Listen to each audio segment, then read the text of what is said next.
Tadi kami sudah mendengarkan penjelasan dari jawaban dari termohon maupun pihak terkait. Ada beberapa hal yang memang perlu kami sampaikan, bahwa yang pertama, ini banyak jadi salah tafsir ya. Kalau kami di 01, kami tidak membahas tentang TSM, tapi kami membahas tentang jauh lebih tinggi daripada TSM, yaitu pengkhianatan konstitusi, pelanggaran azas tentang pemilu, azas bebas, jujur, dan adil. Itu yang kita bahas. Jadi kalau tadi dijawabnya tentang TSM, mungkin agak kurang lengkap membacanya, karena kami tidak menggunakan istilah itu dalam permohonan kami. Dan kedua, kalau tadi disampaikan tentang tidak menyandingkan hasil, ya tentunya tidak perlu, karena yang seperti sebelum sudah kami katakan, kami membahas tentang prosesnya. Jadi prosesnya bermasalah, sehingga hasilnya apapun hasilnya tidak perlu kita sebutkan, karena prosesnya sudah bermasalah. Lalu selanjutnya tentang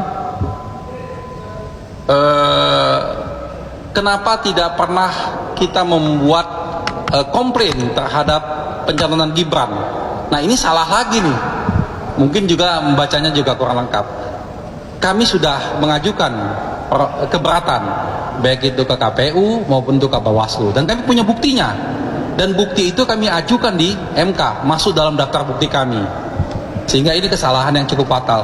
Dan kami juga baru tahu tadi bahwa yang mengajukan komplain itu tidak hanya kami, ternyata banyak sekali masyarakat juga mengajukan. Artinya ini masalah serius yang tidak ditanggapin KPU. Seharusnya termohon menjelaskan kenapa mereka tidak menanggapi keberatan-keberatan itu, sehingga pada puncaknya ketika DKPP memberikan putusan bahwa mereka melanggar etik, itu juga baru belakangan gitu. Lalu tadi disampaikan juga tentang Sirekap. Kalau soal Sirekap ini, semua masyarakat sudah tahu bahwa Sirekap ini bermasalah. Jadi bukan alat bantu, tapi alat kecurangan, alat yang membuat masalah kalau soal Sirekap. Jadi rekap ini betul-betul menjadi hal yang memprihatinkan. Dengan anggaran sedemikian rupa, ternyata Sirekap ini tidak membantu apa-apa. Tadi kuasa hukum pemohon sempat menyebutkan bahwa Ketua KPU Pak Hasim paling hebat. Saya pikir itu masyarakat bisa menilai lah berapa banyak kasus kode etik yang telah menimpa beliau.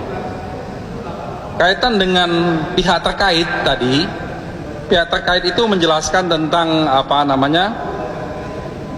bahwa yang apa kami sampaikan itu adalah narasi-narasi saja. Seperti yang kami sampaikan sebelumnya, narasi yang kami sampaikan itu adalah fakta, tidak hanya dongeng, dan itu kami ikuti dengan bukti-buktinya. Di situ ada lampiran-lampiran buktinya. Tentang tadi kenapa ke MK tidak ke Bawaslu, sudah kami jelaskan juga sebelumnya bahwa yang kami permasalahkan ini adalah pelanggaran konstitusi. Bawaslu tidak mampu mengatasi itu, dan laporan kami ke Bawaslu, ratusan laporan kita ke Bawaslu. Lalu terakhir pihak terkait mengatakan bahwa kita sudah lewat waktu. Ini agak lebih lucu lagi, karena yang pendaftar pertama itu kami. Jam 1 malam kami sudah mengajukan mendaftarkan permohonan ini online, dan jam 8 pagi hari keduanya sudah masuk. Itu agak kurang tepat. Mungkin dilanjutkan oleh rekan saya Pak Her. Ya, terima kasih. Jadi tadi kalau menyimak jawaban dari termohon, ada satu hal yang membuat kami gembira. Kenapa gembira? Karena ada satu fakta yang belum dibantah oleh kuasa KPU, bahwa penetapan pasangan calon, ya, yang diantaranya adalah ada Gibran, ya, itu di dasar mengingatnya adalah PKPU yang lama, PKPU 19. Nanti bisa cek kawan-kawan. Mereka tidak menyebutkan kenapa alasannya itu. Kalau PKPU 19 artinya syaratnya berapa? 40 tahun. Ya kan? Ini nggak dibantah. Ini yang tidak dibantah, makanya kami senang. Ya, alasan untuk mendiskualifikasi ini adalah dasar itu. Kenapa perlu didiskualifikasi? Karena penetapan pasangan calon itu cacat gitu. Itu satu hal penting, satu hal mendasar. Nah, kemudian ketika dipersoalkan kenapa dibawa ke Mahkamah Konstitusi? Karena ada putusan DKPP yang menyatakan KPU melanggar prosedur. Kapan itu? 5 Februari, 9 hari sebelum pemungutan suara. Jalannya kemana kalau tidak ke MK? Ke Bawaslu sudah lewat, apalagi ke PT UN. Makanya kemudian kondisi spesifik ini masih bisa dibawa ke Mahkamah Konstitusi dengan alasan tahapan pemilu belum selesai, masih ada proses sengketa hasil. Itu hal mendasar yang kami jadikan pintu masuk untuk mengajukan permohonan ini.